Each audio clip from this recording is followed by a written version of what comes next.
मोल concept और stoichiometry से डर लगता है, आज तुम्हारा डर खत्म हो जाएगा। भैया फॉर्मूले याद नहीं होते, भैया इतने सारे फॉर्मूले, इतने सारे न्यूमेरिकल्स केमिस्ट्री के बीच में आ जाते हैं, एक तो फिजिक्स के न्यूमेरिकल, एक हमारे मैथ्स के न्यूमेरिकल, एक इस केमिस्ट्री में और आ गए। आज तुम्हारे इस डर को खत्म करने के लिए मैं आ गया हूं, सारे फॉर्मूले तुम्हें अच्छे से समझा दूंगा, कोई फॉर्मूले में तुम्हें दिक्कत नहीं आएगी। और एक ट्रिक बताऊं, आधे से ज्यादा क्वेश्चन बिना फॉर्मूले को ही निपटा देंगे। बिल्कुल top notch one shot lecture है मोल कंसेप्ट एंड स्टोइचियोमेट्री का, बहुत सारे क्वेश्चंस है, सारे कॉन्सेप्ट कवर किए हैं ए टू जेड। इस लेक्चर के अलावा तुम्हें यूट्यूब पे और कोई लेक्चर की जरूरत नहीं पड़ेगी फॉर दिस चैप्टर। हाँ, थोड़ी पेस अच्छी रखेंगे क्योंकि यार टाइमली चीजें खत्म करनी है। अब लेक्चर वाइज तो ये चलेगा नहीं, 5-10 लेक्चर एक ही लेक्चर में उड़ाना है, तो फटाफट आ जाओ, टाइम मत वेस्ट करो, शुरू करते हैं अपना chapter mole concept and stoichiometry. भाई लास्ट क्लास में हमने एनालिटिकल केमिस्ट्री के वन शॉट में हमने देखी थी भैया क्वालिटेटिव एनालिसिस, याद है? क्वालिटेटिव एनालिसिस, एल्कनीज के साथ रिएक्शन कराते थे। भाई ये थोड़ी सी क्वांटिटेटिव साइड की एनालिसिस है, डिस्कस हमने वहां भी किया था क्वांटिटेटिव क्या होती है, क्वालिटेटिव क्या होती है। यहां हम क्वांटिटीज की बात करेंगे, हम पता करेंगे यार किसी रिएक्शन में कोई कंपाउंड कितना बनता है, कैसा बनता है, अगर उसकी कुछ वॉल्यूम है तो उस वॉल्यूम का क्या मतलब है, अगर उसका कुछ मास है तो उस मास का क्या मतलब है, और कैलकुलेशंस कैसे होती हैं किसी ऑब्जेक्ट की, किसी कंपाउंड की क्वांटिटी की। फटाफट आ जाओ, शुरू करते हैं।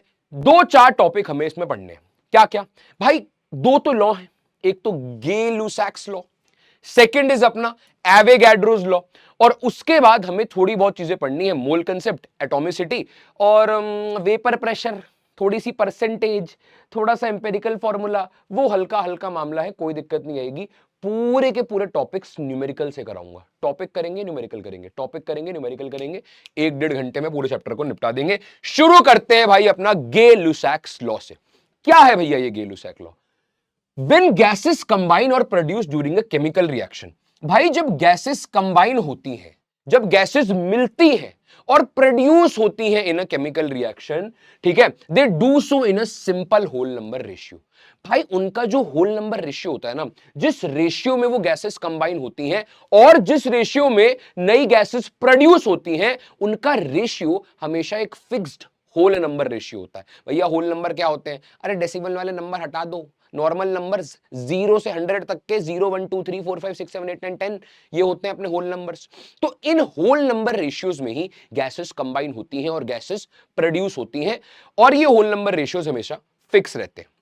जैसे जैसे एग्जांपल उठाते हैं, भाई हाइड्रोजन को मिलाया ऑक्सीजन के साथ और हमारे पास पानी बन गया, H2O बन गया। हाइड्रोजन मिला ऑक्सीजन के साथ और हमारे पास H2O बन गया। H2O यहां पे लिक्विड है। अब मैंने ये रिएक्शन यहां पे क्यों ली? क्योंकि भाई यहां पे एक थोड़ा सा कैच है, यहां पे एक थोड़ा सा कैच है कि गैसेस की बात कर रहे हैं हम यहां पे। This Gay-Lussac's law of combining volumes is only applicable on gases, is only applicable on gases. तो जो रेशियो है वो सिर्फ हम गैसेस की देखने वाले हैं। फॉर एग्जांपल इस केस में हाइड्रोजन इस टू ऑक्सीजन की रेशियो 2:1 है, और ये तो लिक्विड है, इसको रेशियो में हम गिनेंगे ही नहीं। ऐसे कोई भी रिएक्शन की तुम रेशियो उठा सकते हो, वो रेशियो हमेशा फिक्स्ड होल नंबर में ही आएगी। जैसे इधर आ रही है 2:1, ये लिक्विड है, इसको हम इसमें नहीं गिनेंगे। अगर इधर H2O गैस की फॉर्म में फॉर्म हुआ होता तो हम इसको बोल देते 2:1:2, लेकिन क्योंकि ये लिक्विड है तो हम इसको यहां पे नहीं गिन सकते। Only applicable on gases. Simple law है भैया। काम कहां आता है अभी देखेंगे 5 मिनट में। भाई काम कहां आता है, टेंशन मत लो, टेंशन बहुत लेते हो तुम लोग, टेंशन बहुत लेते हो तुम लोग। जरा इस क्वेश्चन में नजर डालो।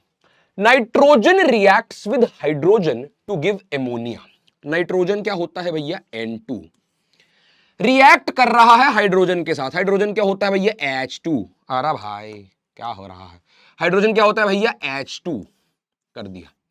To give ammonia. एमोनिया क्या होता है भैया? NH3। NH3, इतनी बात तो हम जानते ही हैं, ठीक है। Calculate the volume of ammonia gas formed. कितनी एमोनिया गैस फॉर्म होगी when nitrogen reacts with 6 hydrogen, जब नाइट्रोजन 6 हाइड्रोजन के साथ रिएक्ट होगा। पहले तो इस रिएक्शन को बैलेंस करो, वो फिक्स्ड होल नंबर रेशियो ढूंढो। जो गे-लुसैक्स लॉ में बात करी थी ना, वो होल नंबर रेशियो ढूंढो। Nitrogen hydrogen NH3। भाई कैसे करेंगे इसको बैलेंस? यहां लगा दो इसके 2 और यहां लगा दो इसके 3। हो गई बैलेंस, हो गई बैलेंस, कोई दिक्कत तो नहीं है, कोई दिक्कत तो नहीं है। रेशियो क्या है भैया, 1:3:2, 1:3:2 रेशियो है यहां पे, फिक्स्ड होल नंबर रेशियो जो हमने अभी लॉ में देखी थी, ठीक है। व्हेन रिएक्टेड विथ 6 हाइड्रोजन, जरा इधर टेबल बनाओ, हाइड्रोजन और एमोनिया का जरा टेबल बनाओ। वॉल्यूम ऑफ क्या निकालनी है हमें, एमोनिया। टेबल बनाओ, देखो जब 3 हाइड्रोजन रिएक्ट होते हैं तो कितना एमोनिया बनता है भाई, 2 एमोनिया बनता है। यही रिलेशन है। अगर मैं 3 लीटर हाइड्रोजन लूंगा तो 2 लीटर एमोनिया बन जाएगा, अगर मैं 6 लीटर हाइड्रोजन लूंगा तो अपना 4 लीटर एमोनिया बन जाएगा। रेशियो 3:2 की है, रेशियो 3:2 की है, रेशियो 3:2 की है। यहां पे लिया है, अगर हमने ले लिया 6 हाइड्रोजन, ये 3 का मैंने कर दिया 6, मैंने कर दिया इसको इंटू 2, मैंने कर दिया भाई हाइड्रोजन को इंटू 2, तो ये अमोनिया क्या हो जाएगा भैया, ये भी इंटू 2 हो जाएगा, एमोनिया होगा 4। डबल डबल, ये खेल है यहां पे। अब इसमें एक और सवाल था, calculate the volume of ammonia form. Volume हम थोड़ी देर में निकालेंगे, लेकिन इस क्वेश्चन में गे-लुसैक्स लॉ का काम कहां आया, मुझे आपको सिर्फ ये दिखाना था। रिएक्शन लिखी, बैलेंस करी। बैलेंस क्यों करी, क्योंकि अपने को ये रेशियो चाहिए थी भाई, और जैसे ही अपने को ये रेशियो मिल गई, हमने यहां पे चेक कर लिया कि 3 हाइड्रोजन के लिए भाई 2 अमोनिया फॉर्म होते हैं, तो 6 हाइड्रोजन के लिए कितने अमोनिया होंगे, डबल हुआ है, ये भी डबल हो जाएगा, 4 एमोनिया होंगे। और इसके बाद वॉल्यूम कैसे निकालेंगे हम इससे, वो तुम क्लास के एंड तक, इस लेक्चर के एंड तक खुद ही फाइंड आउट कर लोगे, वापस घूम के आना और निकाल के दिखाना, ठीक है। ठीक है भाई, अब नेक्स्ट क्वेश्चन में चलते हैं, नेक्स्ट क्वेश्चन को देखते हैं। आ जाओ आ जाओ आ जाओ, देखो 25 सीसी ऑक्सीजन, वॉल्यूम गिवन है ऑक्सीजन की, हमें जब हमने बर्न करी तो हमें 600 सीसी ऑफ इथेन मिला, 600 सीसी ऑफ इथेन मिला। 2500 CC oxygen, 2500 volume, CC volume का यूनिट है, अपने को नहीं जानना अभी। 2500 सीसी ऑक्सीजन को जब हमने बर्न किया तो हमें 600 सीसी ऑफ, अच्छा 25 सीसी ऑक्सीजन हमें 600 सीसी के साथ, इथेन के साथ हमने बर्न करा। बर्निंग ऑफ इथेन में ऑक्सीजन का यूज हो गई, किसी भी चीज को बर्न करते हैं ऑक्सीडेशन रिएक्शन है, ऑक्सीजन का यूज आएगा ही आएगा। इतने इथीन को हमने इतने ऑक्सीजन के साथ बर्न कर दिया। ये रिएक्शन होती है इथेन ऑक्सीजन की बर्निंग की, कार्बन डाइऑक्साइड और वाटर फॉर्म होता है, बेसिक रिएक्शन है, तुम पढ़ चुके हो मैं जानता हूं। Calculate the volume of unused oxygen and the volume of carbon dioxide, कितनी ऑक्सीजन बची। इनका कहने का मतलब है, देखो सवाल को समझते कैसे हैं, अच्छे लेवल का सवाल है, समझते कैसे हैं कि यार इसने पूछा है अनयूज्ड ऑक्सीजन, मतलब ऑक्सीजन बची होगी, मतलब ऑक्सीजन थोड़ी ज्यादा क्वांटिटी में थी, तो अपन जो कंपैरिजन करेंगे वो इथेन से करना शुरू करेंगे। आओ तुम्हें बताता हूं कैसे। रेशियो अपने को पता लग गई है, रेशियो अपने को पता लग गई है भाई, 2:7:4:6। गे-लुसैक लॉ का काम आ गया, गे-लुसैक लॉ का काम हो गया भाई, उतना काम अपन निपटा चुके हैं भाई। अब अपने को सिर्फ आगे की मैथ्स निपटानी है, आगे की मैथ्स निपटानी है। मैं इतनी सी बात जानता हूं कि 2 इथेन के लिए मेरे को 7 ऑक्सीजन लगती है, ठीक है। 600 इथेन अगर मेरे पास आ जाए तो मुझे कितनी ऑक्सीजन लगानी पड़ेगी, यूनिटरी मेथड। 2 के लिए 7 लगती है, एक के लिए कितनी लगेगी भैया, 7/2। एक के लिए कितनी लगेगी भैया, 7/2, यूनिटरी मेथड। एक एक इथेन के लिए 7/2 ऑक्सीजन, और 600 के लिए मल्टीप्लाई बाय 600 कर दो भाई, काहे टाइम वेस्ट कर रहे हो। यहां से अपना आया 300, 7 3 21, 2100 सीसी ऑक्सीजन। इतनी ऑक्सीजन लगेगी मेरे को 600 इथेन को बर्न करने में। पहली बात तो ये, पहली बात तो ये थी कितनी, 2500, 2500 थी, 2100 लग गई। अनयूज्ड कितनी है भाई, 2500 थी, 2100 लग गई। अनयूज्ड कितनी है भाई, 400। बोलो हां की ना, बोलो भाई हां की ना, 400। सिंपल सवाल निपटा दिया। और क्या पूछा है, and the volume of carbon dioxide form. हर सवाल में तुम्हें छोटा सा होमवर्क देके जाऊंगा, टेबल भी बना के जा रहा हूं इसका, लेकिन करोगे तुम, सेम वो वाला टेबल बनेगा, इधर बना लो C2H6। अब Cu2 के साथ टेबल बनाओ भाई, 2 C2H6 के लिए 4 CO2 बनते हैं, 1:2 का रेशियो है। 2 के लिए 4 बनते हैं। जब 600 बर्न होंगे तो ये x कितना आएगा, बस ये x ही तुम्हें निकालना है।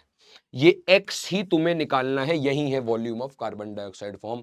इधर यूनिटरी मेथड तुम खुद लगाओगे, ऐसे ही हम क्वेश्चंस को करते चलेंगे। एक एक क्वेश्चन करूंगा, पूरा समझाऊंगा, थोड़ा सा पार्ट तुम्हारे लिए छोड़ूंगा ताकि तुम प्रैक्टिस कर पाओ। इस सेशन को इतना अच्छा बनाऊंगा, इस सेशन को इतने अच्छे से प्रैक्टिस करेंगे कि भाई जब तुम इस सेशन को देखो तो तुम्हारे हाथ से तुम इसको लिख लिख के प्रैक्टिस करते चलो, ताकि डबल काम हो। एक तो कॉन्सेप्ट्स आए और हाथ चलता रहे साथ साथ, तो दिमाग भी चलता रहेगा। इसका और इसका बहुत तगड़ा कनेक्शन है, वो कनेक्शन टूटने मत देना, साथ में चलाते रहना। आगे बढ़ते हैं। एक छोटी सी बात है, छोटी सी बात है, तुम्हारी बुक्स में ज्यादा काम की नहीं है बट पता होनी चाहिए। एटॉमिसिटी। एटॉमिसिटी होता है भाई total number of atoms present in a molecule. भाई मॉलिक्यूल क्या होता है? ज्यादा एटम से जब कोई कंपाउंड, जब कोई चीज बनती है तो उसको मॉलिक्यूल कहते हैं। जैसे ऑक्सीजन है O, लेकिन वो ऐसे एनवायरमेंट में नहीं मिलती, या तो वो ओजोन की फॉर्म में मिलेगी O3, या ऑक्सीजन की फॉर्म में मिलेगी O2। ठीक है, ठीक है। O2 भी मिलती है, O3 भी मिलती है। ये 2 और 3 जो इसके नीचे लग रहा है बेटा, यही एटॉमिसिटी है। अगर अगर दो एटम से मिलके कोई गैस बनी है, दो एटम से मिलके कुछ बना है, तो उसको हम बोलेंगे डायटोमिक। डाय मतलब दो। अगर तीन से मिलके बना है तो उसको बोलेंगे ट्राई एटॉमिक। ट्राई मतलब तीन। अगर चार से मिलके बना है तो उसको बोलेंगे टेट्रा एटॉमिक। टेट्रा मतलब पांच। और तुम्हें नहीं जानना, और तुम्हारे किसी काम का नहीं है। अगर एक से बना है तो मोनो एटॉमिक। काम खत्म, पैसा हजम। इतनी सी बात थी एटॉमिसिटी, कोई लंबा टॉपिक नहीं है। काम आ सकता है, हम कोई एज नहीं छोड़ सकते, कोई गलती नहीं छोड़ सकते अपनी तैयारी में, तो करेंगे तो सब कुछ हो सकता है, काम आ जाए, पता होना चाहिए। बेसिक सी बात है। डायट्राई टेट्रा, डायट्राई टेट्रा, डायट्राई टेट्रा। आ जाओ, आगे बढ़ते हैं। एक छोटी सी चीज और जान लो, क्योंकि आगे थोड़ा माहौल गर्म होने वाला है, काम थोड़ा बढ़ने वाला है। उससे पहले तुम्हें थोड़ा मैं वेपन्स दे दूं, हथियार दे दूं। ये हथियार ले लो छोटे मोटे। रिलेटिव एटॉमिक मास या रिलेटिव मॉलिक्यूलर मास भी इसी के साथ करा दूंगा। देखो भाई, पढ़ चुके हो वैसे तुम ये बात, बट तुम्हें पता होनी चाहिए। जब हम किसी भी एटम का, जैसे कार्बन हो गया, ऑक्सीजन हो गया, क्लोरीन हो गया, हाइड्रोजन हो गया, सोडियम हो गया, ऑक्सीजन हो गया, किसी भी एटम का जब हम मॉलिक्यूलर एटॉमिक मास निकालते हैं ना, तो हम रिलेटिव एटॉमिक मास का यूज करेंगे। भैया किसके रिलेटिव? रिलेटिव तो अभी तक भैया सिर्फ फिजिक्स में सुना था। क्या सुना था? Reflective index. भैया वो भी रिलेटिव होता है ना स्पीड ऑफ लाइट के, वही सुना था भैया, यहां तो कभी नहीं सुना। यहां पे भी रिलेटिविटी आती है। यहां पे हम जो रिलेट कर रहे हैं वो कर रहे हैं भाई 1/12 of mass of carbon 12 isotope. Carbon के बहुत आइसोटोप होते हैं, कार्बन 12 आइसोटोप से हम मास को रिलेट करते चलते हैं और मास निकालते रहते हैं। इसी से क्यों करते हैं? कंफर्ट है भाई। पहले किसी और से भी करते थे, अब इससे करते हैं, थोड़ा बेटर है, कंफर्टेबल है, इजी कैलकुलेशन है। कार्बन 12 के आइसोटोप के मास से 1/12 ऑफ इट्स मास से हम कंपेयर करते हैं बाकी एटॉमिक मासेस को। ठीक है, और जो भी नंबर आता है उसको हम एटॉमिक मास बोलते हैं। यूनिट नहीं होगा इसका कुछ, क्योंकि भाई ये सेम ही उसकी फ्रैक्शन है, सेम सेम यूनिट कैंसिल हो जाएंगे। एएमयू तुमने सुना होगा, आईयूपैक उसको यू बोलता है सिर्फ, एटॉमिक मास यूनिट। वो भी अपने को यहां पे नहीं लिखना, हम सिर्फ इसको ऐसे समझेंगे कि जो भी मैं तुम्हें मास बताऊंगा, जैसे मैंने बोला भाई कार्बन का 12, ठीक है, तो ये 12 के आगे अपन को यूनिट नहीं लगाएंगे जब हम एटॉमिक मास की बात कर रहे होंगे, कोई यूनिट नहीं लगाएंगे। 12 को 12 बोल लो, कोई दिक्कत नहीं है, रिलेटिव मास है, रिलेटिव मास का यूनिट नहीं होता। ठीक है, 12 को 12 बोल लो, कोई दिक्कत नहीं। ठीक है, ये बात पता होनी चाहिए कि एटॉमिक मास क्या होता है, क्योंकि हम इसको अभी ग्राम एटॉमिक मास पे लेके जाएंगे, वहां तुम फंसो ना। एटॉमिक मास पता है। अब अगर एटम से मॉलिक्यूल बन गया, जैसे भाई CO2 बन गया, CO2 बन गया, तो इसका एटॉमिक मास और इसका एटॉमिक मास हम ऐड कर देंगे, और कुछ नहीं। इनको ऐड करके जो मास बनेगा वो रिलेटिव मॉलिक्यूलर मास। कार्बन का रिलेटिव एटॉमिक मास, ऑक्सीजन का रिलेटिव एटॉमिक मास ऐड कर दो, तुम्हारे पास रिलेटिव मॉलिक्यूलर मास आ जाएगा। रिलेटिव मॉलिक्यूलर मास आ जाएगा। पहली बात तो ये। एक और बात भाई, जैसे क्लोरीन है, क्लोरीन का रिलेटिव एटॉमिक मास 35.5 होता है। क्यों होता है भैया 35.5? यार ये एवरेज है। क्लोरीन के भी दो आइसोटोप्स होते हैं। जब किसी भी एटम का तुम atomic relative atomic mass fraction में देखो तो समझ जाना कि एवरेज निकाली गई है, उसके सारे आइसोटोप्स के मास की एवरेज निकाली गई है, एवरेज है। ठीक है, ऐसे 35.5 आता नहीं है, एवरेज है ये उसके आइसोटोप्स के मास की। ठीक है, पहली बात तो ये। रिलेटिव मॉलिक्यूलर मास समझ में आ गया। एटम्स का रिलेटिव एटॉमिक मास निकालोगे, सबको ऐड कर दोगे, रिलेटिव मॉलिक्यूलर मास आ जाएगा। अभी करना ही है हमें, करके क्यों नहीं दिखा रहे भैया? अभी क्वेश्चन की भरपार है, उसमें करते चलेंगे, यही करेंगे हम, उसमें टेंशन मत लो, ठीक है। थोड़ा आगे बढ़ते हैं। अभी तक हमने गे-लुसाक्स लॉ देखा, दो न्यूमेरिकल निपटाए उस पर जो एग्जाम में आते हैं। अब हम देखेंगे भाई एवोगैड्रोस लॉ या एवोगैड्रोस हाइपोथेसिस। एवोगैड्रो भाई भी अजब गजब आदमी थे, बहुत बढ़िया बढ़िया बातें बोल के गए। एवोगैड्रो भाई साहब ने बोला, उन्होंने बोला यार equal volume of all gases. अगर किसी गैस की, किसी दो गैस की इक्वल वॉल्यूम हम ले लें, दो गैस ली, मान लो हाइड्रोजन गैस ली, ऑक्सीजन गैस ली, और उनकी इक्वल वॉल्यूम ले ली, मान लो 1-1 लीटर ले ली, एट एसटीपी।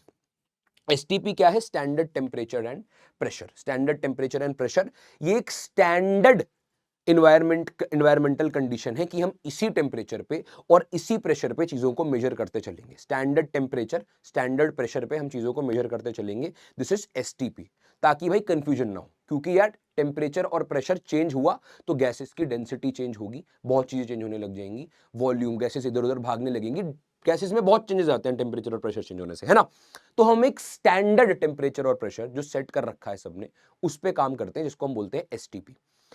आप स्टैंडर्ड एसटीपी पे ले लो या सेम टेम्परेचर प्रेशर पे ले लो, मुझे फर्क नहीं पड़ता।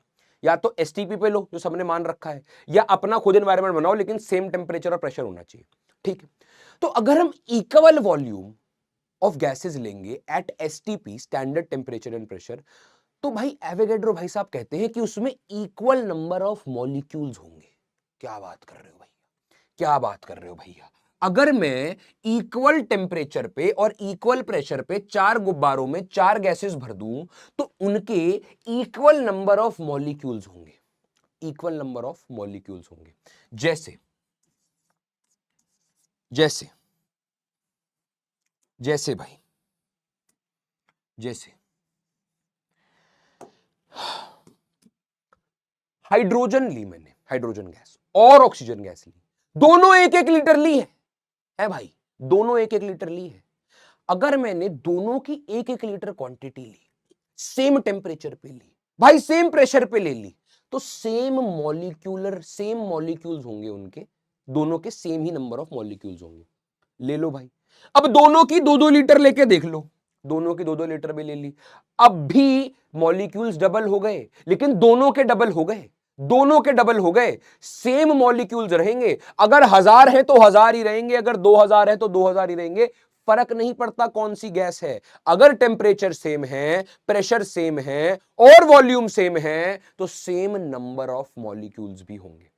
ये बोलते हैं एवोगैड्रो भाई साहब। आप बस एक बर्तन लो, उसमें टेम्परेचर मेंटेन करो, प्रेशर मेंटेन करो, हाइड्रोजन गैस डाल दो 2 लीटर, उसी बर्तन में ऑक्सीजन गैस भी डाल दो 2 litre, same number of molecules होंगे दोनों में। एक शब्द यहां और दिख रहा है भैया, मोल्स। मोल तो भैया फोड़े फिंसी को कहते थे हमारे, मोल हो गया हमारे सर पे, मोल हो गया है, वो मोल नहीं है ये कुछ और मोल है। क्या है भैया ये मूल? कौन बताएगा ये मूल कौन है? अरे मैं ही बताऊंगा, टेंशन क्या है ले रहे हो, मेरा ही काम था, भूल गया था मैं। मोल की इंग्लिश होती, इंग्लिश में ही तो है ये, मतलब मोल होता है यार झुंड, एक क्वांटिटी है किसी चीज को मेजर करने की। जैसे मैंने बोला भाई बेटा बेटा बेटा बेटा 1 दर्जन केले ले आ, मेरे को बनाना शेक पीना है, तुम 1 दर्जन केले ले आए। 1 दर्जन, तुम्हें कैसे पता 12 केले होते हैं? क्योंकि भाई 1 दर्जन हमने क्वांटिटी सेट करी। 1 दर्जन काउंटिंग का एक यूनिट है, दर्जन, डजन जैसे काउंटिंग का यूनिट है, डजन होता है 12 बनानास काउंटिंग का यूनिट है, वैसे ही मोल भी एक काउंटिंग का यूनिट है। जैसे 1 डजन में बेटा 12 केले आते हैं, वैसे ही 1 मोल में कितने एप्पल आते हैं? बाप रे बाप, इतने एप्पल आ जाएंगे। 1 एप्पल, 1 डजन एप्पल इंटू 6 कर दो, 2 है ना, 2 इंटू 6, अरे भाई कंफ्यूज हो जाओगे, 12 ही कर दो टोटल, ठीक है 12 हो गए। 1 मोल में इतने एप्पल आएंगे या इतनी कोई भी चीज आएगी, कोई भी चीज इतनी आ जाएगी तुम्हारी 1 मोल के अंदर, 6.02 into 10 to the power 23, this is hexillion, this is 6 hexillion. कितना हो गया? 1 10 100 1000 10,000 100,000 मिलियन बिलियन ट्रिलियन हेक्सिलियन के आसपास आ गया, बहुत बड़ा नंबर है। इतने अगर कोई चीज होगी तो मैं बोल दूंगा ये 1 मोल चीज है। अगर मेरे पास कोई भी चीज इतनी होगी, अगर मेरे पास भगवान करे मेरे पास इतने 2000 के नोट आ जाए, 500 के ले लो ज्यादा हो गया, मान लो मेरे पास इतने 500 के नोट आ जाए, तो मेरे पास 1 मोल 500 के नोट है। अब सोच लो 1 मोल 500 के नोट में मैं क्या-क्या खरीद सकता हूँ, क्या-क्या एन्जॉय कर सकता हूँ। रोना आ जाता है सोच-सोच के। तो इतनी कोई भी चीज़ अगर मेरे पास होगी तो वो 1 मोल चीज़ होगी। भैया लेकिन इसका काम क्या है? इतनी बड़ी चीज़ को हम यूज़ क्यों करते हैं? भाई एटम्स में यूज़ करनी पड़ती है, मॉलिक्यूल में यूज़ करनी पड़ती है क्योंकि वो बहुत छोटे होते हैं साइज़ में। वहाँ ये मोल भाई बहुत छोटा लगता है, वहाँ एक क्या 10-10, 20-20 मोल आ जाते हैं, कोई दिक्कत नहीं आती, ठीक है? तो एप्पल्स को जैसे मैंने एग्ज़ाम्पल से दिखाया कि इतने एप्पल हो गए तो तुम्हारे पास 1 मोल क्वांटिटी हो गई, स्टैंडर्ड यूनिट है कैलकुलेशन के लिए, काउंटिंग के लिए। भैया लेकिन एक बात बताओ, बना तो दिया आपने 1 मोल, इसका काउंट कौन करेगा? कौन काउंट कर रहा है इसको बैठ के 1 मोल को? अच्छा इसको एवोगैड्रोस नंबर भी बोलते हैं। एवोगैड्रोस नंबर भी बोलते हैं। एवोकैडो नहीं, ये एवोकैडो से याद कर लेना इसको। एवोगैड्रोस नंबर है ये, एवोगैड्रोस नंबर 6.02 × 10⁻23 एवोगैड्रोस नंबर है। 1 मोल में एटम में इतने एटम होते हैं। काउंट कैसे करेंगे भैया इसको, मेरे को समझाना जरा। आओ समझाता हूं। मान लो भाई तुम्हारे दोस्त की है बर्थडे पार्टी, ठीक है भैया बर्थडे पार्टी है, मजा आएगा।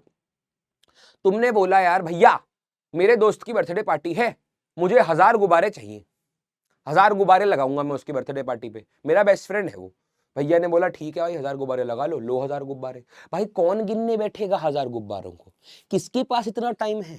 कौन करेगा इतनी मेहनत भाई 1000 गुब्बारे गिनने की? कोई तरीका है क्या यार ऐसा जिससे 1000 गुब्बारे तुम एकदम से बहुत आसानी से गिन लो? कोई तो तरीका होगा, सोचो। ऐसे तो गिन पाओगे नहीं 1000 गुब्बारे, सोचो।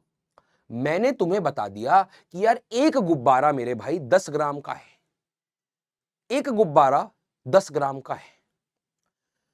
अब 1000 गुब्बारे कैसे गिनोगे? भाई तुम सारे गुब्बारे लो, एक वेइंग मशीन पे रख दो, इतने सारे गुब्बारे लो एक वेइंग मशीन पे रख दो। अगर वेट 10,000 ग्राम आ गया तो तुम्हारे पास कितने गुब्बारे हुए? अगर वेट 10,000 ग्राम आ गया और एक गुब्बारा 10 ग्राम का था तो तुम्हारे पास हो गए भाई 1000 गुब्बारे, हो गए 1000 गुब्बारे। इस तरीके से हम कैलकुलेट कर सकते हैं। हमें बैठ के कैलकुलेट नहीं करने कितने मोल्स हैं, लेकिन ये एक तरीका नहीं है क्या कि मुझे एक एटम का वेट बता दो, मुझे एक एटम का मास बता दो, मैं निकाल लूंगा कितने मोल है कि नहीं? है कि नहीं? मुझे एक गुब्बारे का, एक बलून का मुझे मास बता दो, मैं बता दूंगा भाई कि 1000 गुब्बारे कैसे लाने हैं।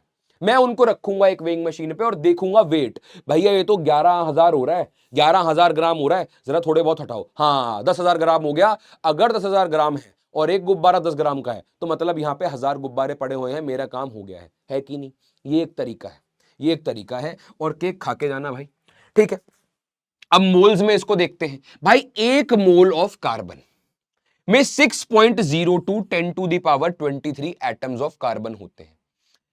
इसको हम बोलते हैं, इसका जो मास होता है वो होता है 12 ग्राम, हमने चेक कर रखा है।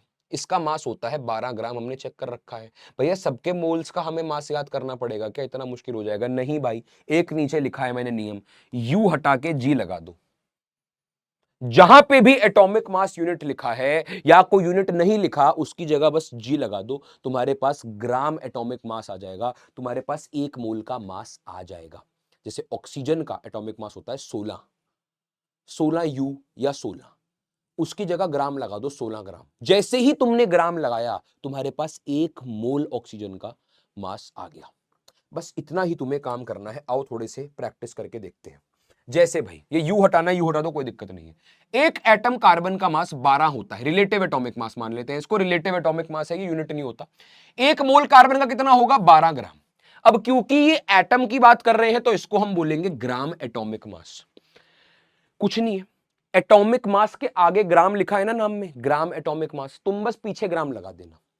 जो भी एटॉमिक मास तुम्हें पता हो, जो भी रिलेटिव एटॉमिक मास तुम्हें पता हो, वैसे क्वेश्चन में मेंशन्ड होगा, बस उसके आगे ग्राम लगाना है मेरे भाई, काम हो जाएगा। बस ग्राम लगा देना, बस ग्राम लगा देना। और मेहनत करके देखते हैं। एक O2 का जो मास होता है, एटॉमिक मास रिलेटिव मान लेते हैं 16 होता है या 16 यू होता है। यू हटाओ जी लगाओ, 16 ग्राम कर दिया। जैसे ही 16 ग्राम किया तुम्हारे पास एक मोल ऑक्सीजन का मास आ गया। अब क्योंकि ऑक्सीजन एक मॉलिक्यूल है, O2 अभी पढ़ी थी एटॉमिसिटी, डायटोमिक, ये एक मॉलिक्यूल है। तो मॉलिक्यूल का तो ग्राम मॉलिक्यूलर मास होगा, और कोई फर्क नहीं है। Gram molecular gram atomic mass का फर्क नहीं है, ये एटम का है, ये मॉलिक्यूल का है। अब मॉलिक्यूल से ऊपर क्या होता है? कंपाउंड होता है।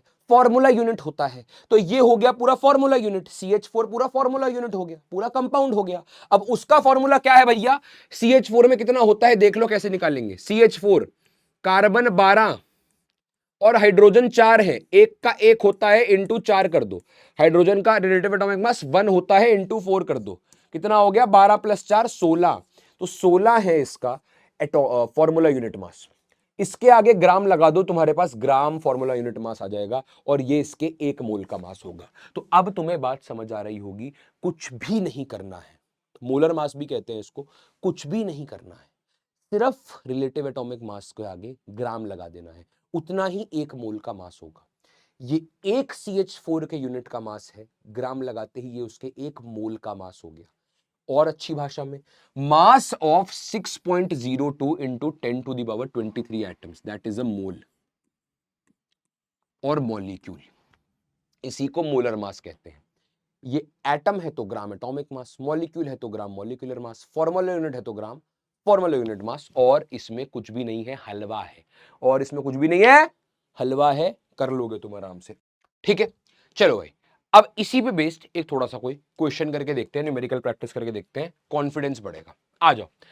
On igniting a mixture of acetylene, फिर इग्निशन, फिर आग लगा दी, पूरी क्लास में आग ही लगाएंगे, तुम्हें जैसे एग्जाम में आग लगानी है बिल्कुल वैसे आग लगा दी भाई। एसिटिलीन पकड़ा, छू करके आग लगाई, O2 ऑक्सीजन के साथ रिएक्शन होगी, इग्निशन मतलब बर्निंग, बर्निंग मतलब ऑक्सीडेशन मतलब ऑक्सीजन, क्या बनेगा, मैंने क्या बताया था, कार्बन डाइऑक्साइड बनेगा और पानी बनेगा। बैलेंसिंग तुम खुद कर सकते हो, इजी बैलेंसिंग है, प्लीज कर लेना, प्लीज कर लेना, बैलेंसिंग कर लेना। ठीक है, ठीक है, एसिटिलीन में आग लगाई, ऑक्सीजन के साथ कार्बन डाइऑक्साइड और पानी बना, रेशियो निकालो, रेशियो निकालो भाई, 2 एसिटिलीन के लिए 5 ऑक्सीजन चाहिए, 4 CO2 बनेंगे, 2 पानी बनेगा। क्या ये कट रहा है, नहीं कट रहा, इतना ही काम में हो जाएगा ये। ठीक है, पूछा क्या है, 200 centimetre cube of CO2, 200 centimetre cube of CO2 बना।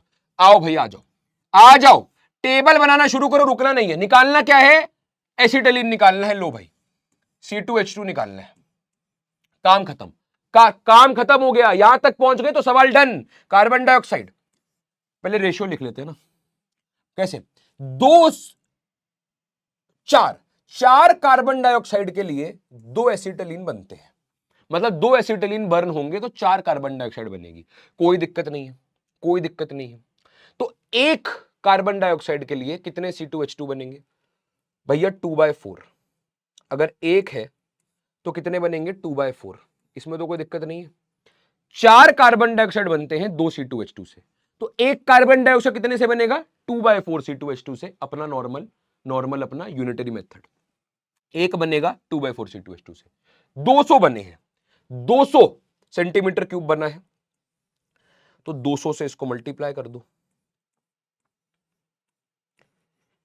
4 2 से बनते हैं, 1 2/4 से बनेगा, 200 कितने से बनेंगे, 200 इंटू 2/4 कर दो, 100 आ जाएगा answer. Unitary method, basic unitary method, basic unitary method, 100 centimetre cube, काम खत्म, काम खत्म। निकाल लिया भाई कितने एसिटिलीन लगा था, सिंपल सी बात है। अगर इसके 2 से इसके 4 बनते हैं तो इसके 100 से इसके 200 बनेंगे, ये समझ में आ रहा है, ऐसे ही बता देता हूं। अगर 2 एसिटिलीन से 4 कार्बन डाइऑक्साइड बनते हैं तो 1 एसिटिलीन से 2 कार्बन डाइऑक्साइड बनते होंगे, तो 100 एसिटिलीन से 200 कार्बन डाइऑक्साइड बनते होंगे। अब तो ठीक है, ऐसे भी कर सकते हो, डायरेक्टली कर लो, डायरेक्टली बना डायरेक्टली कर लो, बट एग्जाम में ऐसे लिख के आना थोड़ा अच्छा लगता है। डायरेक्टली ऐसे भी कर सकते हो, कोई दिक्कत नहीं अगर एमसीक्यू में आए तो, बट यार एग्जाम पॉइंट ऑफ व्यू से वीडियो बनाई है, पूरी वीडियो ऐसे बना रहा हूं कि तुम्हें यार एग्जाम में कहीं दिक्कत ना आए, वहां पे ऐसे टेबल बना के करना, थोड़ा टीचर को समझ में आएगा, प्रेजेंटेबल लगेंगी चीजें। अपने को तो भाई बोर्ड में टॉप करना है, और कोई एम तो नहीं है अपना, एमसीक्यू वाले पेपर क्वेश्चन तो बोर्ड में आएंगे नहीं, ऐसे ही आएंगे। चीजों को प्रेजेंटेबल लगाना है, सुंदर लगाना है, सुंदर ऐसे ही लगेंगी चीजें, ठीक है। तो ऐसे कर लेना, बट समझ तुम्हें ऐसे ज्यादा आएगा, मैं जानता हूं, ठीक है। अब दूसरा क्या था, ऑक्सीजन निकालनी है एसटीपी पे, ऑक्सीजन तुम खुद निकाल सकते हो, ऑक्सीजन तुम खुद निकाल सकते हो, इतना काम तुम खुद कर सकते हो, कर लेना। वही बात है, 5 के लिए 4 लग रहे हैं, तो 200 के लिए कितने लगेंगे, लगा लेना, 5/4 हैं तो 200 कर लोगे। ऑक्सीजन फाइंड आउट करना, एक निकाल दिया, दूसरा निकालना है, आसान काम है, सेम काम है, सिमिलर काम है। आओ आगे बढ़ते हैं। ऐसे ही पिछले क्वेश्चन में एक होमवर्क दिया, 2 होमवर्क हो चुके हैं, करने हैं ये, करने हैं। Calculate the number of molecules of 109.5 gram of HCl। आओ, इसने पूछा है कितने मॉलिक्यूल्स होंगे 109.5 ग्राम ऑफ हाइड्रोक्लोरिक एसिड में। सबसे पहले हाइड्रोक्लोरिक एसिड का फॉर्मूला यूनिट मास निकालते हैं। निकालो फॉर्मूला यूनिट मास, रिलेटिव निकालना है, रिलेटिव निकालना है, रिलेटिव, ठीक है, रिलेटिव निकालना है। आओ, HCl क्वेश्चन में गिवन है हाइड्रोजन 1, रिलेटिव गिवन है क्लोरीन 35.5, और दोनों एक एक हैं तो एक एक बार ही ऐड करेंगे। कितना हो गया भाई? 36.5। ये रिलेटिव फॉर्मूला यूनिट मास निकला है। अब जैसे ही मैं इसके आगे ग्राम लगा दूंगा, ये क्या हो गया? जैसे ही मैंने इसके आगे, जैसे ही बाल खराब हो गए मेरे यार, रुक जाओ बाल सेट करने दो, यस, चलो, जैसे ही मैंने इसके आगे ग्राम लगाया, ये क्या बन गया? जैसे ही मैंने इसके आगे ग्राम बनाया, ये बन गया इसका ग्राम फॉर्मूला यूनिट मास, यानी इसके एक मोल का मास। अब सही है, अब सही है।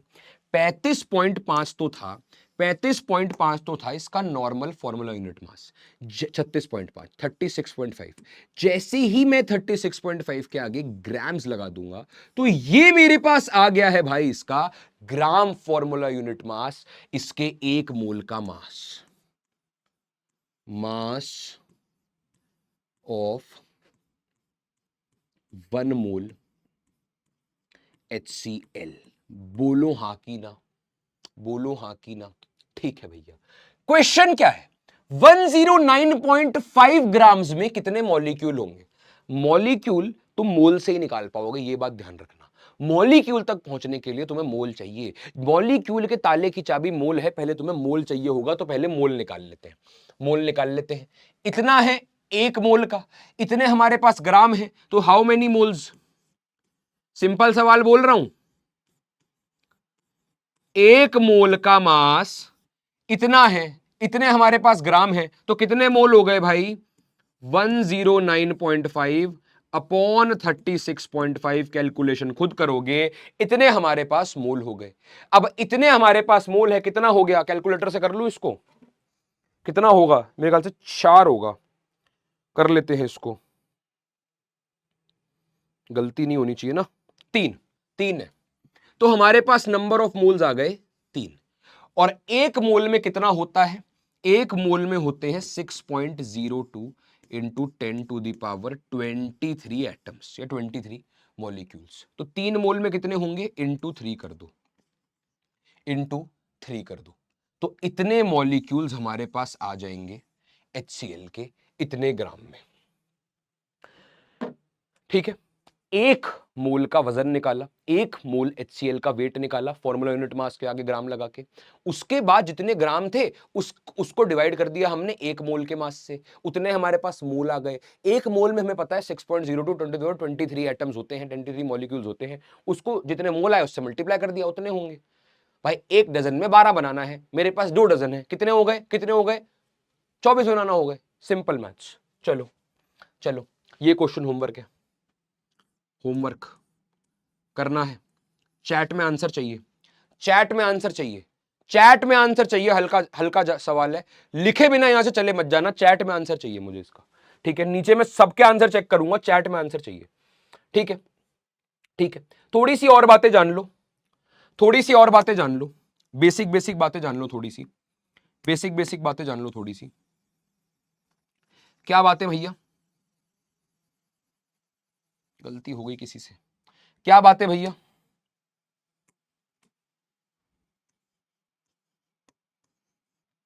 क्या बात है? STP 0 degree Celsius, 0 degree Celsius temperature है 273 केल्विन पे, और एक एटमोस्फेरिक प्रेशर, एक एटीएम प्रेशर पे एक मोल जो गैस है वो 22.4 लीटर वॉल्यूम ऑक्यूपाई करती है। सिंपली अगर मैं बोलूं, at STP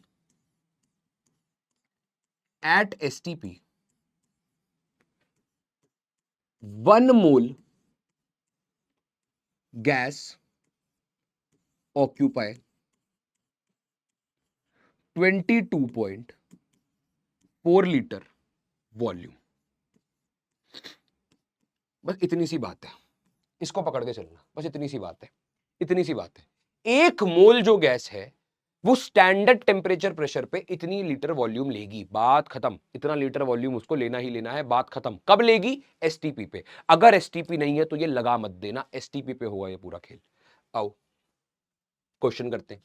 find number of oxygen atoms in 22.4 litre CO2। ठीक है भैया, एक मोल में कितना वॉल्यूम होता है? 22.4 लीटर। यहां पे 22.4 लीटर ही है, यानी CO2 के कितने मोल है? 22.4 लीटर ही है। तो CO2 के कितने मोल है? मोल्स ऑफ CO2 बताओ, बताओ, बताओ भैया। एक ही तो मोल है भैया, एक ही तो मोल है। कोई दिक्कत है क्या? कोई दिक्कत नहीं है। नंबर ऑफ ऑक्सीजन एटम पूछे भैया, ये तो हलवा सवाल है, सिंपल सी बात है भैया। एक मोल में कितने होते हैं? 6.02 24 23। गलत। एक मोल मेरे पास CO2 का है, एक मोल मेरे पास कार्बन डाइऑक्साइड का है, CO2 का है। ध्यान रखेंगे, एक CO2 में 2 ऑक्सीजन आते हैं, एक CO2 में 2 ऑक्सीजन आते हैं, एक कार्बन और 2 ऑक्सीजन, 2 ऑक्सीजन आते हैं। तो एक मोल में, तो एक कार्बन डाइऑक्साइड के यूनिट में 2 ऑक्सीजन है, एक कार्बन डाइऑक्साइड के यूनिट में 2 ऑक्सीजन है। तो एक मोल कार्बन डाइऑक्साइड में कितने ऑक्सीजन होंगे? उसके डबल। तो यानी ऑक्सीजन जो होगी वो हमारे पास होगी O2 की, नहीं ऑक्सीजन की। ऑक्सीजन एटम्स जो हमारे पास होंगे वो डबल होंगे, इसलिए ये सवाल लाया था। कितने? एक मोल के डबल, 2 मोल। और एग्जैक्टली देखे तो कितना हो गया? 2 इंटू 6.02 इंटू 10⁻23। इतने एटम्स होंगे। एक कार्बन डाइऑक्साइड में 2 ऑक्सीजन है, 2 कार्बन डाइऑक्साइड में 4 ऑक्सीजन है, 3 कार्बन डाइऑक्साइड में 6 ऑक्सीजन है। तो एक मोल कार्बन डाइऑक्साइड में कितने ऑक्सीजन है? भैया डबल। डबल कर देना इसको, डबल, तुम्हारे पास आंसर आ जाएगा। सिंपल सा सवाल था, आराम से निपटा दिया। प्रैक्टिस ही प्रैक्टिस है आज की क्लास में, प्रैक्टिस ही प्रैक्टिस है। ये पूरा चैप्टर प्रैक्टिस ही प्रैक्टिस है। Calculate mass of 2.8 litre of CO2। कोई दिक्कत नहीं है, कोई दिक्कत नहीं है। 2.8 लीटर ऑफ CO2, ठीक है, ठीक है। एक मोल में कितना होता है? 22.4 लीटर, 22.4 लीटर। तो 1 लीटर में कितने मोल होंगे? 1 upon unitary method, unitary method 1 upon 22.4 मोल होंगे 1 लीटर में। कोई दिक्कत नहीं भैया, कोई दिक्कत नहीं है। तो 2.8 लीटर में कितने होंगे भैया? 1 अपॉन 22.4 इंटू 2.8। ये हो गए हमारे number of moles, number of CO2 moles. ये हो गए नंबर ऑफ CO2 मोल्स। इतने नंबर ऑफ CO2 मोल्स हमारे पास हैं। CO2 के मोल्स आ गए। अब क्या करना है? मास निकालना है। मास कैसे निकालेंगे भाई? एक मोल का मास कितना होता है? निकाल लो। कार्बन डाइऑक्साइड का एक का मास कितना होता है? कार्बन 12, ऑक्सीजन 16, और 16 कितने हैं? 2 ऑक्सीजन है, 2 ऑक्सीजन है, ठीक है। 32, 44, 44। इसके आगे ग्राम लगा दोगे तो 1 मोल का मास आ जाएगा। ये है mass of 1 mole, mass of 1 मोल हमारे पास आ गया है। 1 मोल का मास हमारे पास आ गया है। इतने हमारे पास मोल आए हैं, इससे मल्टीप्लाई कर देना। 1 मोल का पता है मास, 2 मोल का निकाल सकते हो। 1 मोल का 44 है, 2 मोल का कितना होगा? 88। 88 हमारे पास इतने मोल हैं, तो इससे मल्टीप्लाई कर लेना। खुद करना कैलकुलेट, तुम कैलकुलेटर से नहीं कर सकते एग्जाम में, लेकिन सिंपल सीधा सवाल है। कुछ चीजें तुम्हारे लिए छोड़ता हूं मैं इसलिए क्वेश्चन में। ये नंबर ऑफ मोल्स आ गए, ये 1 मोल आ गया, मल्टीप्लाई कर दोगे तुम्हारे पास आंसर आ जाएगा। ठीक है, ठीक है। करना क्या होता है? टोटल मास निकालना है। टोटल मास कितना होगा? मैथ्स है, टोटल मास कितना होगा? Molar mass number of mole से multiply. Molar mass into number of mole से मल्टीप्लाई, तुम्हारे पास पूरा का पूरा आंसर आ जाएगा। इसको निपटा लेना, ठीक है। ऐसे ही सारे क्वेश्चंस करने हैं हमें।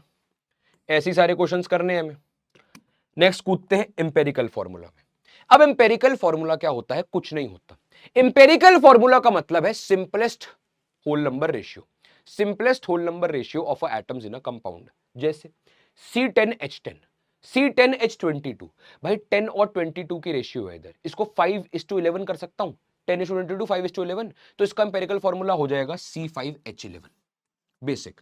C6H18O3, इसको मैं कर सकता हूं 3 से काटूं तो क्या बनेगा 261, तो 261 C2H6O1 एम्पेरिकल फॉर्मूला।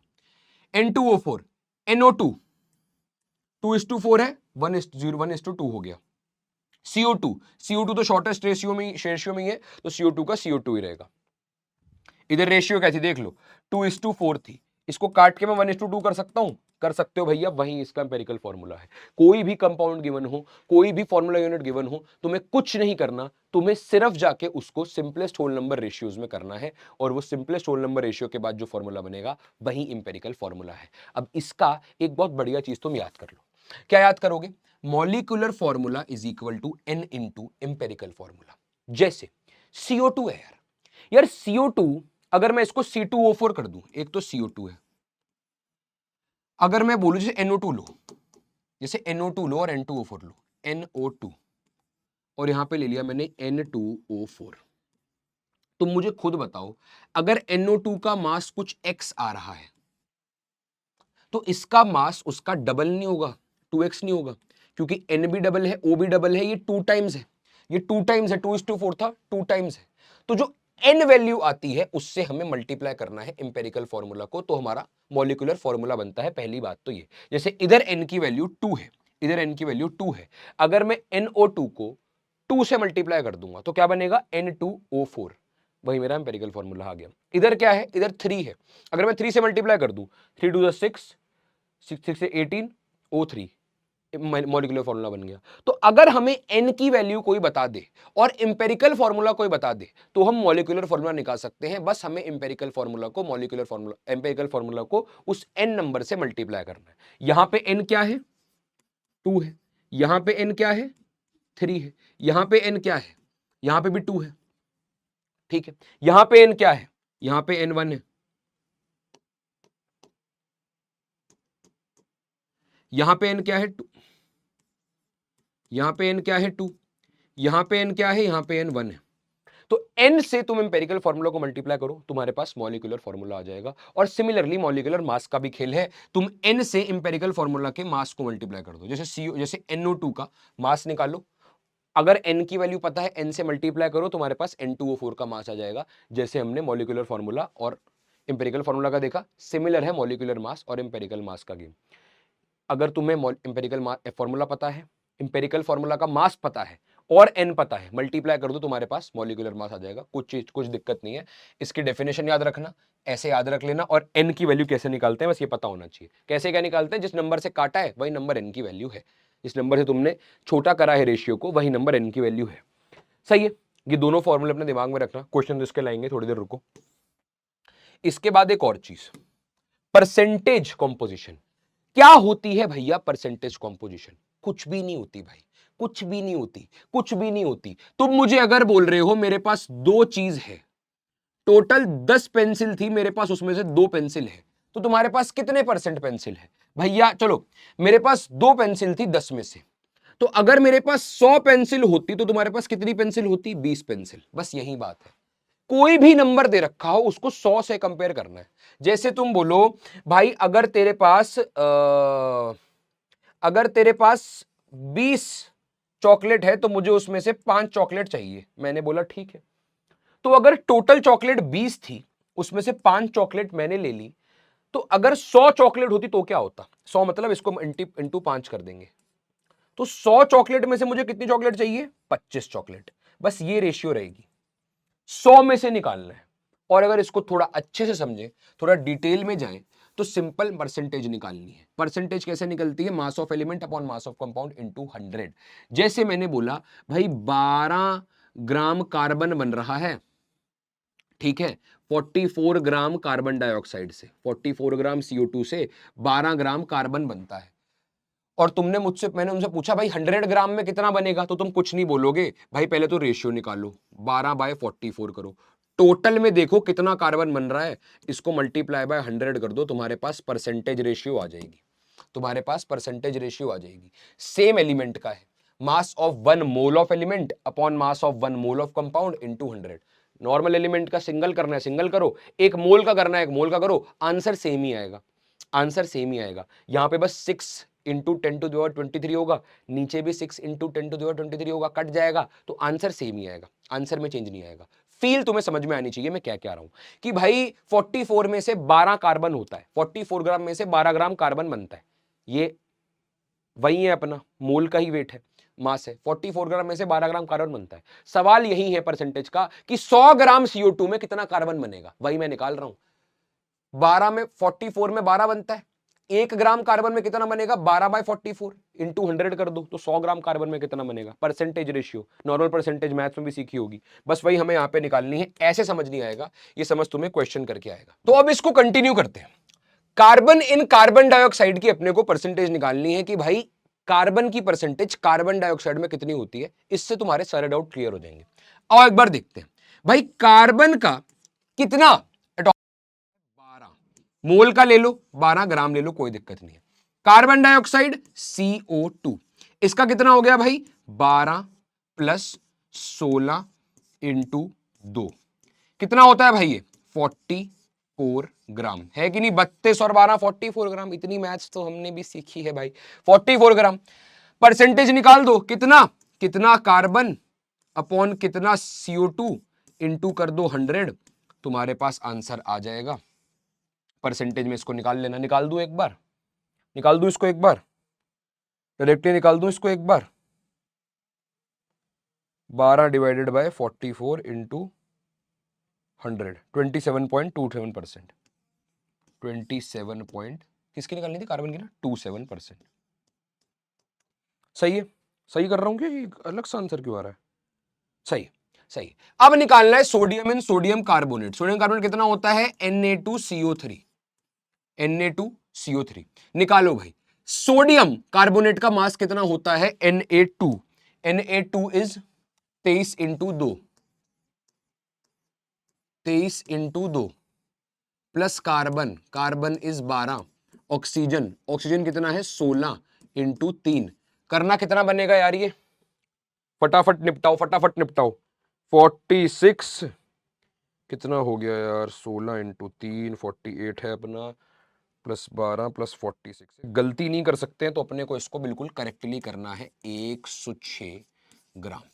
सोडियम कितना है भाई, सोडियम होता है Na2, दो सोडियम है तो दो सोडियम ही लेंगे, सोडियम होता है Na2, तो Na2 कितना हुआ 23 इंटू 2 46 ग्राम लेना है, 46 ग्राम लेना है, तो 46 अपॉन 106 इंटू अपन कर देंगे 100, इसको निकाल लो, 46/106 इंटू 100, 43.39%, 43.39%। सिंपल है, सिंपल है, सिंपल है। ऐसे हमें इस क्वेश्चन को करना है। ये तीसरा जो पार्ट है एल्यूमिनियम इन एल्यूमिनियम नाइट्राइड, एल्यूमिनियम नाइट्राइड क्या होता है, ALN, एल्यूमिनियम नाइट्राइड क्या होता है, ALN, एल्यूमिनियम नाइट्राइड क्या होता है, ALN, ALN है एल्यूमिनियम नाइट्राइड, इसको तुम आराम से कर सकते हो। निकालना क्या है, एल्यूमिनियम इन एल्यूमिनियम नाइट्राइड, इतना तुम कर लोगे। आगे बढ़ते हैं नेक्स्ट क्वेश्चन। एक सवाल ये देखो, बढ़िया सवाल है, सुपर डुपर सवाल, सुपर डुपर, सुपर डुपर वाला सवाल करते जाओ भाई, आ जाओ। पोटेशियम फॉस्फेट या पोटेशियम नाइट्रेट, भाई कौन सा ज्यादा बढ़िया फर्टिलाइजर होगा, कौन सा फर्टिलाइजर तुम्हारी नजर में ज्यादा बढ़िया है, तुम्हें बस इस बात का जवाब देना है, ठीक है। सिंपल सीधी सी बात है, फर्टिलाइजर वहीं बढ़िया होगा जिसमें हमें पोटेशियम ज्यादा मिलेगा, फर्टिलाइजर वहीं बढ़िया होगा जिसमें हमें नाइट्रोजन ज्यादा मिलेगा, नाइट्रोजन ही तो बढ़िया करता है सॉइल को, पोटेशियम ही तो बढ़िया करता है सॉइल को, तो पोटेशियम जहां पे ज्यादा बढ़िया मिल जाए वो बढ़िया फर्टिलाइजर। ऐसे क्वेश्चन को चेक करना है, और ऐसे ही क्वेश्चन क्वालिटी क्वेश्चंस होते हैं जो बच्चों को बसाते हैं, और मैं तुम्हें इसमें नहीं फंसने दूंगा, ऐसे क्वेश्चन को देखते ही निपटाना है। Potassium phosphate K3PO4, potassium nitrate KNO3, भाई इन दोनों में जिसमें कार्बन की परसेंटेज ज्यादा आएगी वो ज्यादा बढ़िया होगा, सिंपल सीधी बात है। इसमें निकालते हैं पहले टोटल मास का कितना है। पोटेशियम 39 इंटू 3, ठीक है, प्लस पोटेशियम प्लस अपना फॉस्फेट कितना, फॉस्फोरस 31, प्लस ऑक्सीजन कितना 16 इंटू 4, टोटल कितना आया निकालो इसको यार, निकालो। मैं निकाल रहा हूं 39 इंटू 3 117 प्लस 31 प्लस अपना टोटल कर लेते हैं, ये तो 64 है, ये 31 है, ये 117 है, 212 212 ग्राम लिख लो, अपना वही निकालते हैं, gram molecular weight, gram formula unit, ये ग्राम फॉर्मूला यूनिट मास हुआ, याद करना इसको। पोटेशियम कितना 39 प्लस नाइट्रोजन कितना 14 प्लस ऑक्सीजन कितना 16 इंटू 3 ऑक्सीजन है। भाई अगर टाइम होता मैं इसको खुद कैलकुलेट करता, बट तुम इसको खुद कर लेना, अभी टॉपिक समझने में ज्यादा ध्यान देना है अपने को। ये हो गया अपना 48 प्लस 14 प्लस 39 101 101 ग्राम। अब हमें देखना है किसमें पोटेशियम की परसेंटेज ज्यादा है। सबसे पहले इसमें देखते हैं, इसमें कितनी होगी, कुछ नहीं भाई, नॉर्मल करना है, 39 पोटेशियम है एक में, पोटेशियम एक में 39, अच्छा 39 नहीं है, ध्यान रखना पीछे गड़बड़ तो नहीं हुई है, ठीक है। पोटेशियम कितना है, 39 पोटेशियम का मास था, इसको मल्टीप्लाई बाय 3 कर दो, इतना पोटेशियम है। 39 पोटेशियम का रिलेटिव एटॉमिक मास था, इसको मल्टीप्लाई बाय 3 कर दो, बिकॉज एक में 3 पोटेशियम है, डिवाइड बाय कर दो 212, डिवाइड बाय कर दो 212, कितना आया 117 बाय 212 है ना, 212, ये आ गया भाई 55.18%, यानी हमारा क्या था, पोटेशियम फॉस्फेट में 55.18% है। याद रखना सिर्फ 39 मत लिख देना, 339 है तो 339 ही लिखने हैं, अपॉन में जितना पोटेशियम था, अपॉन में जितना टोटल मास था, इंटू 100, इंटू 100 भी है, मैंने 100 लिखा नहीं बट कर दिया है, इंटू 100। इसका देखते हैं, एक पोटेशियम था, एक ही था ना, एक पोटेशियम था, 39 अपॉन 101 इंटू 100 कितना हो गया, 39 डिवाइडेड बाय 101 इंटू 100, ये हो गया 38.61%, यानी इसमें कम है। यानी बेटर कौन सा है, बेटर है पोटेशियम फॉस्फेट, बेटर कौन सा है, बेटर है पोटेशियम फॉस्फेट, बिकॉज उसमें पोटेशियम की परसेंटेज ज्यादा है। ऐसे ही दूसरा पार्ट आपका होमवर्क, इसमें चेक करना है नाइट्रोजन, इसमें ज्यादा नाइट्रोजन है, अमोनियम फॉस्फेट में ज्यादा नाइट्रोजन है, या यूरिया में ज्यादा नाइट्रोजन है। नाइट्रोजन इसमें भी एक है, इसमें भी एक, इसमें 3 है, याद रखना, इसमें इंटू 3 है, 3 नाइट्रोजन है, 3 नाइट्रोजन, तो दोनों को करोगे, नाइट्रोजन कितना कितना किसमें नाइट्रोजन है लिखोगे, अपॉन में टोटल मास लिखोगे, इंटू 100 कर दोगे, जो ज्यादा परसेंटेज में नाइट्रोजन ला पाया वो बेटर फर्टिलाइजर, ठीक है, क्योंकि फर्टिलाइजर्स में नाइट्रोजन ही मेन कंपोनेंट होता है, पोटेशियम ही मेन कंपोनेंट होता है, ठीक है। एक पार्ट तुम्हें करके दिखाया, एक तुम खुद कर लेना, होमवर्क तुम्हारे मिल गए 3-4 प्रैक्टिस क्वेश्चन तुम्हें इसी क्लास से मिल गए हैं, बस तुम्हारी क्लास अब 2 मिनट में खत्म है। वेपर डेंसिटी लास्ट टॉपिक देख लो, कुछ भी नहीं है, वेपर डेंसिटी कुछ नहीं होता, डेंसिटी इसकी रेशियो होती है, density of gas upon density of hydrogen gas.